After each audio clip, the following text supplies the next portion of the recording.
ಎಲ್ರಿಗೂ ನಮಸ್ಕಾರ. Welcome to our channel. ಯಾರ್ಯಾರು ನಮ್ಮ ವಿಡಿಯೋಸ್ನ ಫಸ್ಟ್ ಟೈಮ್ ನೋಡಕತ್ತಿರಲ್ಲ, ನನ್ನ ಹೆಸರು ವರ್ಷ. ನಾವಿಬ್ರು ಕಪಲ್ ಕಾಮಿಡಿ ವಿಡಿಯೋಸ್ ಮಾಡ್ತೀವಿ. ಇವತ್ತು ಒಂದು ಮಿನಿ ಲಾಗ್ ಮಾಡಕತ್ತೀನಿ. ಸೊ ಬನ್ನಿ ಶುರು ಮಾಡೋಣ. ಇವತ್ತು ಗುರುವಾರ. ನಮ್ಮ ಮನೆಯವರು ಆಲ್ರೆಡಿ ಪೂಜೆ ಮಾಡಿದ್ರು. ನಾನು ಸ್ನಾನ ಮಾಡಿ ದೇವರಿಗೆ ತುಪ್ಪದ ದೀಪ ಹಚ್ಚಿ ಬೆಳಗ್ದೆ. ಆಮೇಲೆ ಎಲ್ಲ ಹೆಣ್ಮಕ್ಳಿಗೂ ಒಂದೇ ಕ್ವಶನ್, ಇವತ್ತು ಟಿಫನ್ಗೆ ಏನು ಮಾಡೋದು ಅಂತ. ಗುರುವಾರ ಆಗಿದ್ರಿಂದ ನಮ್ಮ ಮನೆ ದೇವರಿಗೆ ನನ್ನ ಹಸ್ಬೆಂಡು ಉಪವಾಸ ಇರ್ತಾರೆ. ಸೊ ಟಿಫನ್ ನನಗೆ ಒಬ್ಬಾಕಿಗೆ ಮಾಡ್ಕೋಬೇಕಾಗಿತ್ತು.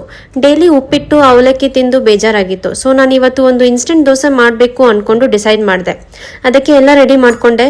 ಈ ಹಿಟ್ಟು ನಮಗೆ ನಮ್ಮ ಅತ್ತೆ ಆಲ್ರೆಡಿ ರೆಡಿ ಮಾಡಿ ಊರಿಂದ ಕಳಿಸ್ತಾರೆ. ಅದಕ್ಕೆ ನಾನು ಉಳ್ಳಾಗಡ್ಡಿ ಮೆಣಸಿನ್ಕಾಯಿ ಹಾಕಿ ದೋಸೆ ಮಾಡ್ತೀನಿ. ಇವು ಕ್ರಿಸ್ಪಿ ಆಗಿರ್ತಾವ, ನಾರ್ಮಲ್ ದೋಸೆಕ್ಕಿಂತನೂ ಹೆಲ್ದಿ ಮತ್ತೆ ಟೇಸ್ಟಿ ಆಗಿರ್ತಾವ. ನಮ್ಮ ಮನ್ಯಾಗಂತೂ ಎಲ್ಲರಿಗೂ ಈ ದೋಸೆ ಅಂದ್ರೆ ಫೇವ್ರೆಟ್. ನೀವ ನೋಡ್ರಿ ದೋಸೆ ಎಷ್ಟು ಕ್ರಿಸ್ಪಿಯಾಗಿ ಬಂದಾವಂತಂದ. ನೀವು ಈ ದೋಸೆನ ಟ್ರೈ ಮಾಡ್ರಿ. ಯಾರಿಗಾದ್ರೂ ರೆಸಿಪಿ ಬೇಕಂದ್ರೆ ಕಮೆಂಟ್ ಮಾಡಿ ಹೇಳ್ರಿ. ನೆಕ್ಸ್ಟ್ ವಿಡಿಯೋದೊಳಗೆ ಹೇಳ್ಕೊಡ್ತೇನೆ.